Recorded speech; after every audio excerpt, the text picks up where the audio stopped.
And now for our feature presentation.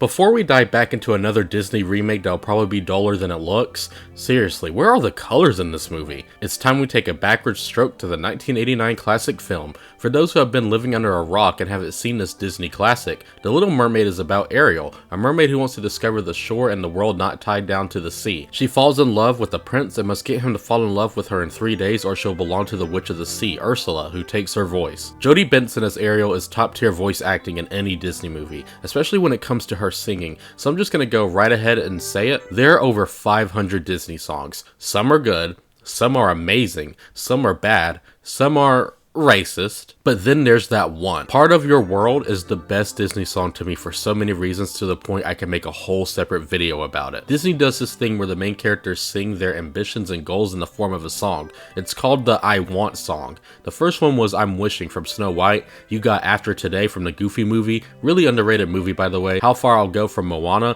When Will My Life Begin from Tangled, but there's something special about Part of Your World. It's the fact that for the most part the Disney protagonists can find a way to reach their goal. Rapunzel was just too scared to sneak out. Max was scared to talk to a girl. Snow White wanted to keep 8 dwarves as her servants. I really don't remember. But Ariel can't make that dream come true of being among the humans. At this part in the story, she hasn't met Ursula yet, so mentally all she knows is she can be up there for 5 seconds before she dies. Jodie Benson's vocal performance is spot on, with her pleading of desperation to be with people like us. As the song goes on longer and longer, her voice becomes louder, yearning to make that dream come true. Usually with these I Want songs, the characters run around in a big open environment. It's beautiful for sure. However, the fact that Ariel is secluded in this really small place surrounded by trinkets she's collected, knowing that that's how close she'll get to the human world, hits hard. It makes the world of the open ocean feel smaller than it definitely is. The cinematography in the scene is gorgeous, and that hand reach she does out of that small opening, god, it's just majestic. How do the other songs hold up? They will get stuck in your head from how catchy they are.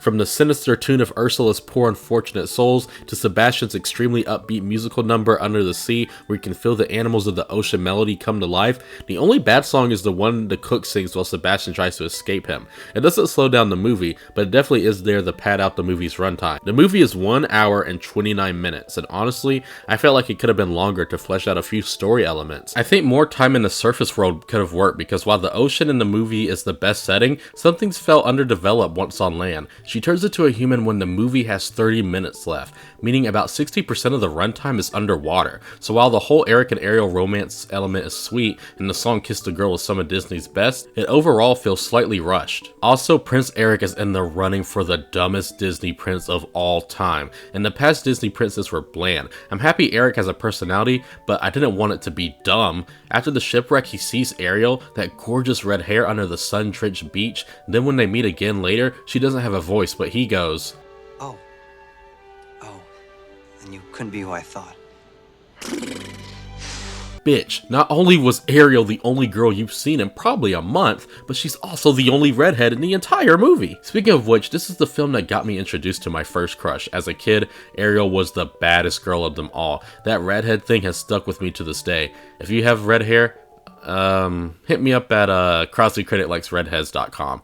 I'm 22 years old, and I saw the Mario movie 6 times, so I know I'm hot, what can I say? The animation for the character movements are so much better than I remember, especially when it comes to the hair. Whenever characters like Ariel or Triton move, the hair looks like it has weight to it. It's no small feat to do that, especially for a hand-drawn movie. The use of shadows for characters like Eric look really nice as well. Ursula turning gigantic at the end is still one of the best ending battles to a Disney movie. The conclusion of it all is just brutal and effective in the best way. I mean, she gets stabbed by a ship, like that's badass. I want to give respect to Samuel E. Wright, who passed away about a year ago. I'm not saying this just because he's no longer with us, but because it's true that he kills it as Sebastian. Sebastian is one of the best Disney sidekicks, and I completely forgot how funny he is. Better than Flounder, I have to say. Better looking than him too. The Little Mermaid is one of Disney's best musicals and one of their best works in the company's animated catalog. I couldn't think of a good outro song for this video, so here's Video Game Donkey, my favorite YouTuber, singing Under the Sea. Under the sea, under the sea. Down where it's better, here take a sweater under the sea.